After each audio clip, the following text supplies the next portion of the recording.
Hi. I had a friend recently ask me to post a solution to Rubik's Cube on YouTube for her son, Tyler, who's 12, so this is for you, Tyler. I have 4 cubes. I have the 2 by 2 by 2, the 3 cubed, which is the first one that came out in 1981, the 4 cubed, and then finally the monster 5 by 5 by 5, which I had solved, but kid came over, a friend, and messed up my cube, and it was just now that I realized that the solution I worked out last year and I haven't looked at since, I don't know where I put it, so I'm going to have to solve that one again for you and show you it solved later. I'll post solutions to all of these cubes, but right now I'm just going to tell you about this one, the 3 by 3 by 3. Let's see. One thing that's worth noting on the odd numbered cubes like the 3 and the 5 is that the centerpieces never move relative to each other. So in this cube, red is always opposite orange, blue is always opposite green, and white is always opposite yellow, and always in the same relative orientation. So when you mess it up, you're only messing up the edges and the corners.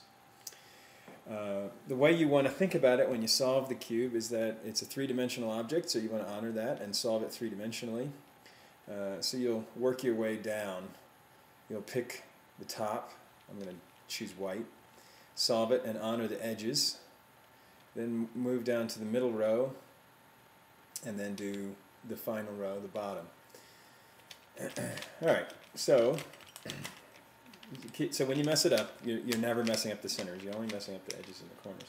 And apparently, for the 3 by 3, you can work it out mathematically. The farthest you can get from the solved state is just 17 moves. And the solution I'm not going to show you is not nearly as clever as that. I don't know if there are people who can just look at it and do it that way. It seems like it because the world record is something like 11-12 seconds. It's amazing. This is going to take about 5 minutes, and it's going to take maybe twice that because I'll be talking while I do it. So you don't have to solve the top this way, but what I'm going to do is I'm going to solve this cross of the edges first, and then do the corners. And so getting the edges is really trivial. You find one, like is there, and you rotate it.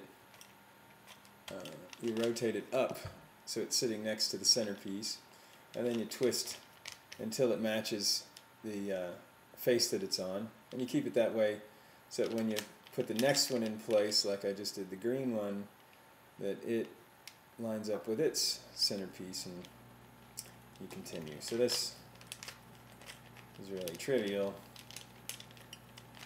Yeah. And so now I have that cross pattern, and they match with all their centerpieces, and now I'm ready to move on to the corners. So the corners, here's one. It's got a white on it. It's white, red, and green. So I'm going to want to put it in this place right here, right in between the red and green and the white, with the white face. I'm going to come around behind the camera so you can see the same orientation that I see. And so the way I'm going to do that is kind of like you're backing in a truck. You rotate this down, rotate this piece over to match, and up, and you're good to go. So we'll do that again with the orange and blue, and again. Oops, that's the wrong place. There it is. Green and orange, and then finally with the blue and red. So now I have the top done and all the edges. So now I move on to doing the center row, and it just means 4 pieces, these center edge pieces. And I got one for free, you can see. So the way I do that is I look for a piece that's going to go up in this middle row that's on the bottom layer. So here's one, it's red and green. And what I'm going to do is I'm going to get the one on the bottom to be opposite its face. So there it is. And then I rotate that face color, green. Those 3 moves now lines these 2 pieces up that I'm now going to rotate into the top. So I pull them up to the top, grab it with that side, and then back down, then I've got that centerpiece that I want. So now I'm in a spot where all the ones in the bottom have yellow.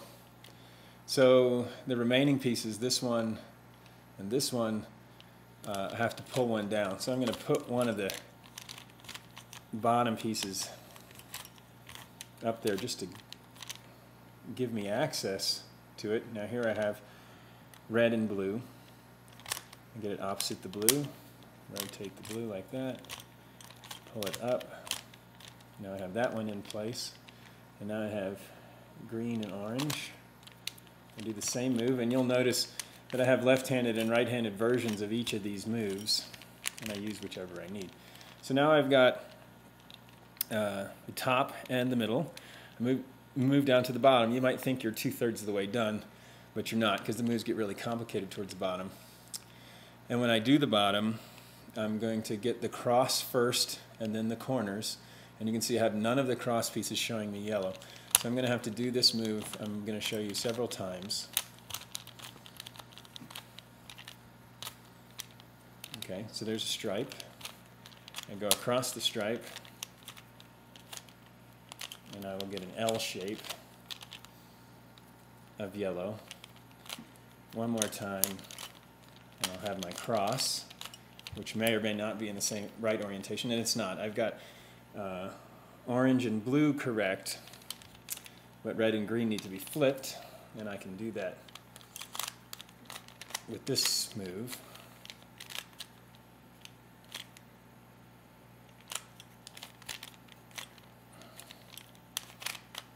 Okay, so now I've got my cross in the bottom and all their edges right. So now I move on to the corners. So the move I'm going to do now, it can switch 3 corners, either clockwise or counterclockwise, depending on which version I do of that move. And let me see if any of these will put it in the right place. Yeah, this move is going to put this piece right in the right place with the right orientation.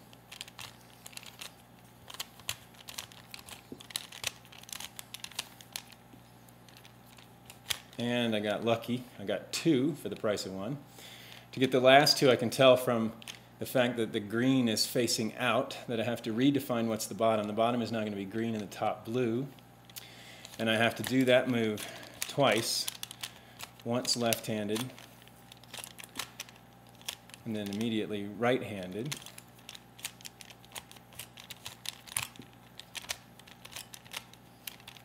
And I get the cube soft that way. Okay, so sometimes it ends up more complicated or less complicated depending on how lucky you get with the orientation of the pieces. You can see that one's solved, and now I will post a solution to some of the other cubes. So there you go, Tyler.